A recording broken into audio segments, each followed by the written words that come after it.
Hi, friends. This is a brief practice on dealing with something difficult in your life in this moment. Maybe it's physical pain, maybe it's some emotional pain, and it's a practice of being with it. We have such a habit, a tendency, and even an innate animal drive towards moving away from things that are unpleasant and towards pleasure. So away from pain towards pleasure. It's a very natural survival mechanism. It's a strategy that allows us to get through the day, get through life without being absolutely taken over by whatever challenges we might be having. So there's a lot of wisdom in it. And sometimes, if we practice that a lot, it can lead us to really disconnect from and separate from our experience. So again, there's wisdom in it and practicality in it, and sometimes it can be helpful.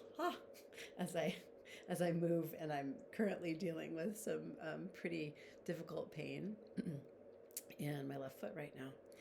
And I thought, wow, this is very real for me right now, and it might be very real for you. So, as best you're able, invite your attention to settle in to your body in this moment with the two attitudes of curiosity and compassion.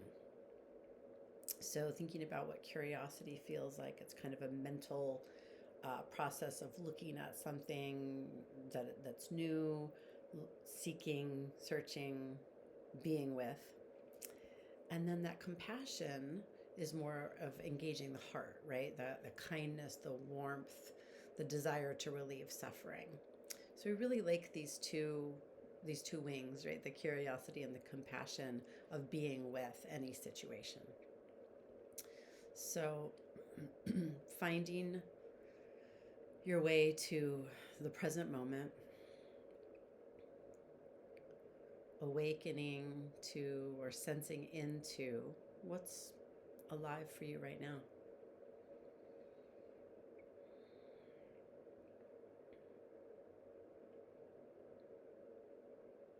Orienting yourself through body awareness, sensations, or perhaps breath. Curious and compassionate in this moment.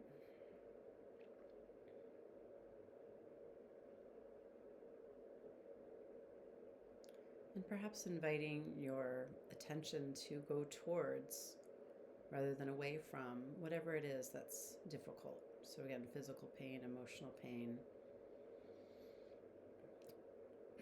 But noticing if immediately story arises or some other opinions that might not be just clear, curious seeing.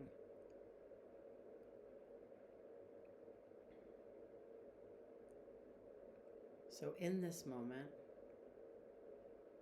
noticing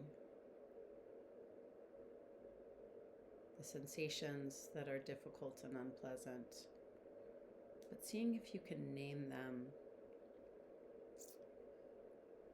in a more precise manner, such as if there's pain, discomfort, can you name the particular kind of pain? Is it a throbbing, sharp, clenching?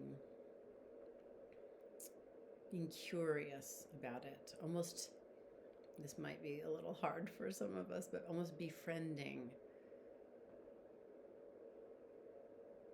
or at least bringing a neutral curiosity to what is going on.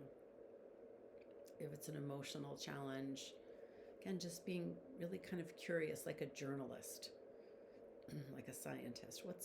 What are the sensations, the emotions, the beliefs? It's easy with discomfort, whether it's related to a physical illness,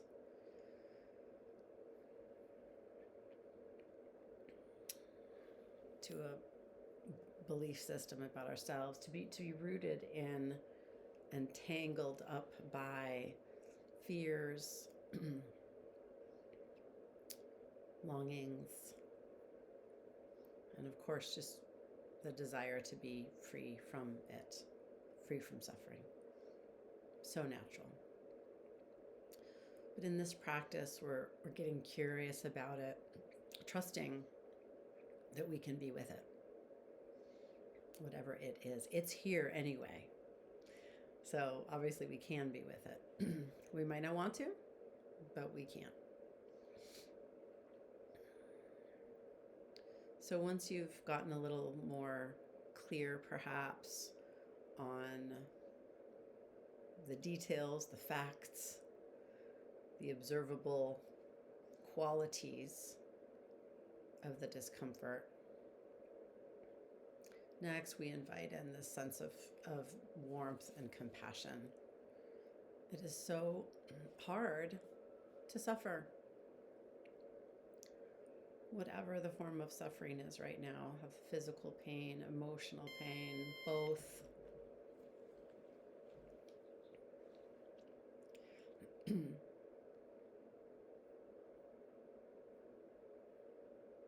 Out of range alert. And yet, when we can see the pain and the discomfort clearly, perhaps breathe deeply and allow a bit of release of the wanting it to be different and soften into it with a nurturance, a compassion.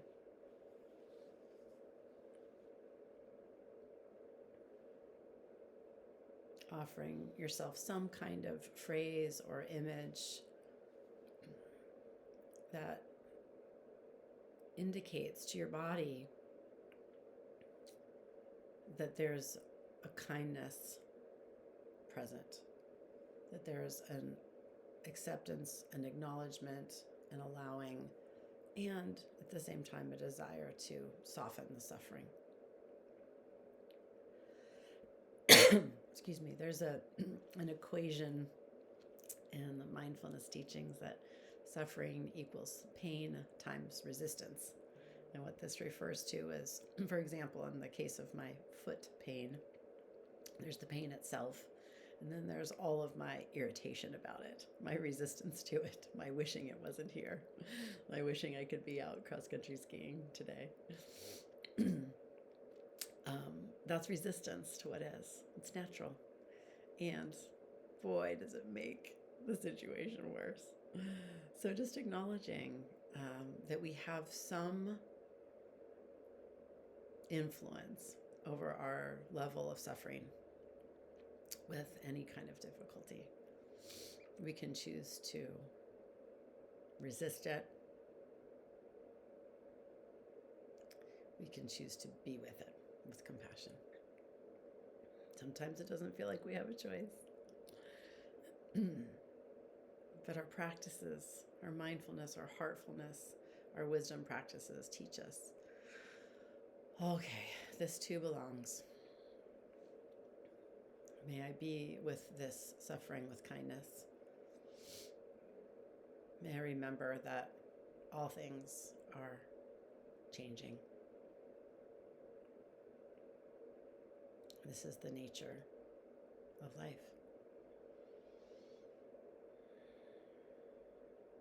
May I be gentle with myself.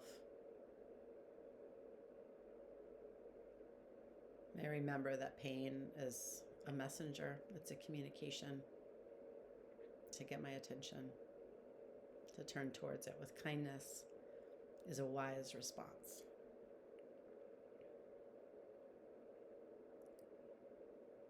Remembering our bodies are always trying to keep us in balance.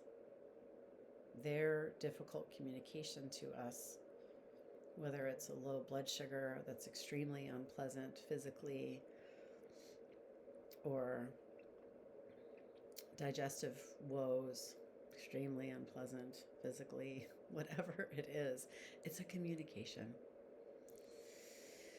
And we can respond with kindness and compassion, creating a union with our body, a team working together. So wrapping up with whatever message your pain might like to hear from you.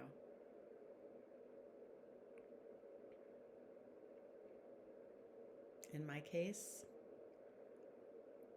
wisdom and compassion reminds me to thank the pain for communicating and to invoke a deeper practice of self-nurturance, self-kindness, self-compassion.